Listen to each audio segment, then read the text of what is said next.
EGPen daukagun hezkuntza eredua eta hasi metodologian oinarritzen da. Horrek eskatzen du klase magistralak, lanak, praktikak burutzeaz gain, erronkak bideratzea. Kasu honetan, aurten goi maila heziketa zikloko lehen mailako mekatronikako ikasleak igogailua izan dute azken erronka bezala. Erronka honetan ikasleek urte osoan zehar ikasitakoa praktikan jartzen dute. Enpresentzako teknikoki onak izateaz gainea, zeharkakoak barneratuak izatea eskatzen dute. Zeharkakoak duten garrantzia ikusita, aurten talde lana eta autonomia izan da landu dena. Horretarako, irakasleok baliabide desberdinak eman dizkiogu ikasleei autonomia hau aurrera eramateko. Horretarako, erabili diren baliabideak, talde bakoitzak tutore bat izatea, plangintza baterako ganta eta portfolio bat izatea, eguneroko feedback taula bat edukitzea, eta asteroko bilerak tutoreekin izatea.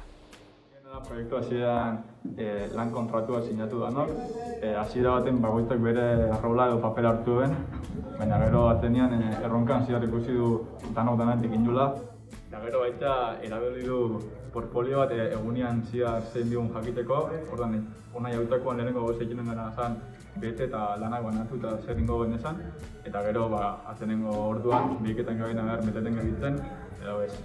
Eta gero eukiduna izan da, hilabete osoan zehar mugarri ezberdinak dialketako. Lehenengo gunetik ingirena da planitik hau zer inbizan asteak goitian eta gure hartien baita lanak banatu. Gero, nik uste oso garrantzitsua izan dela baita tutore bat egokitea taldeak koitzak noizien behin behakin gabatu eta lana ondo gabitzen egiten horretz ikusteko.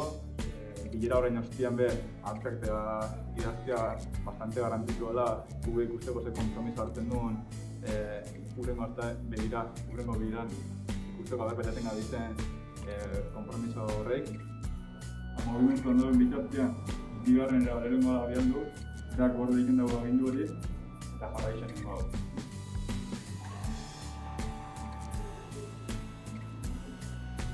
Borde egin denean temporat egoten da zimoletzeko artiara egin dela eta arti egin dela, eta gero guk espatu leku edo jare bat. Erronkaren erantzuna positiboa izan da ikasleek trebeziak garatzeaz gainera, talde lanean hain ondo moldatu direnez, autonomia propioa azaleratu ahal izan dutelako.